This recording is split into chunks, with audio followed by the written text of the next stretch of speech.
சிம்ம ராசி இது எப்படி இருக்குன்னு சொல்லுங்க. Very very simple. சிம்மம்னாவே உங்களுக்கு தெரியும், ஒரு நெருப்பு ராசி, ஒரு நிர்வாக ராசி. தனக்கு தெரியுதோ ஒரு அரசன் மாதிரி நடந்துக்குவார். அரசுடைய தன்மை என்ன? அவருக்கு தெரியுதோ இல்லையோ, அவருக்கு ராஜ ரிஷின்னு ஒருத்தர் வச்சுப்பாங்க. அவர் என்ன சொல்ற அதை கேட்டுப்பார். ஆமா. மந்திரின்னு பெரிய அறிவாளி வச்சுப்பார். அவங்க என்ன சொல்ல கேட்டுப்பார். ஆமா. சேனாதிபதினு வச்சுப்பார். அவனை முன்னெடுத்து செயல்படுவார். தற்காக காக்கும். இது அத்தனையும் இன்னொருத்தர்கிட்ட இருந்து வாங்கிக்கிட்டு அதை தன்னிச்சையாக தன்னிலையில வெளிப்படுத்தக்கூடிய திறமையுடையவர். அதுதான் அரசன். சிம்ம ராசி அதுதான். ஏன்னா சிம்ம ராசிக்கு அதிபதி சூரியன். கிரகம் சொல்லும், கிரகம் இல்லை நட்சத்திரம் சொல்லுவாங்க. ஏன்னா தன்னை போல ஒளியை கொடுக்கக்கூடிய ஏற்படுத்தக்கூடிய தன்மை உடையது. மற்ற கிரகம்லாம் இதோட தன்மையை வாங்கிட்டு செயல்படுறாங்க. ஆமா. அது சிம்ம ராசிக்கு அதிகம். அது நெருப்பு ராசின்னு சொல்லுவாங்க.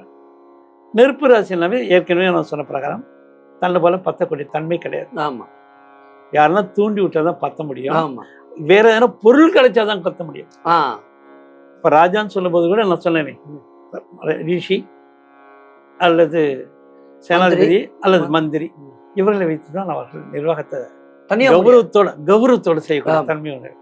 தன்னிச்சையாக செய்யக்கூடிய தன்மையும் அதிகம். இந்த அடிப்படையில அவருக்கு 7 ராகு, தன் லக்னத்துல கேது. இந்த கேது ஏற்கனவே உத்திர நட்சத்திரத்தில் இருக்குன்னு சொல்லிட்டேன். அப்படின்னா என்ன அர்த்தம்? ஒளி மிகுந்த கேது, ஒளியினால் இயக்கப்படுகின்ற கேது. அப்ப கேதுனால பெருசா பாதிப்பு இருக்காது. என்ன எல்லாம் எனக்கு தெரியும் பாத்துக்கப்போ அப்படின்னு சொல்லிட்டு போகலாம். ஏன்னா ராஜாவுடைய வேலை எல்லாம் எனக்கு தெரியும் போன்னு சொல்ல மாட்டார். எல்லார்கிட்டையும் கேட்டுப்பாரு. அதுக்கப்புறம் எல்லாம் எனக்கு தெரியுங்கிற மாதிரி அவங்க விஷயத்தான் வெளியே சொல்லுவார். ஆமா. கேது ஞானி சித்தெல்லாம் சொல்லியிருக்கேன் இல்லையா, அந்த மாதிரி வரலன்னா சிம்மராசி கேதுனால பிரச்சனை இல்லை. 7ஆம் இடத்துல ராகு, காற்று ராசி. நெருப்புக்கு துணை நிற்பது காற்று. ஆமா.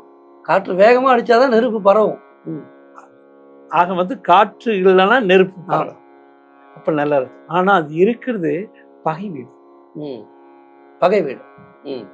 அது கலத்த ஸ்தானம் வேற சொல்லுவாங்க, நட்பு ஸ்தானம், பிசினஸ். இத்தனையும் சேர்ந்த ஒரு வீடு. அந்த வீட்டுல ராகு இருக்கா அப்படின்னா இவர் யாரோட பழகிறாரோ அதோடைய தன்மை பொறுத்ததான் இவருடைய தன்மை. எதிராளியை புரிந்து கொண்டு அவசரம் காட்டாமல் நிதானமா இருக்கும். அவனுடைய கெப்பாசிட்டி அல்லது அவனுடைய திறமை தகுதியை தெரிந்து கொண்டு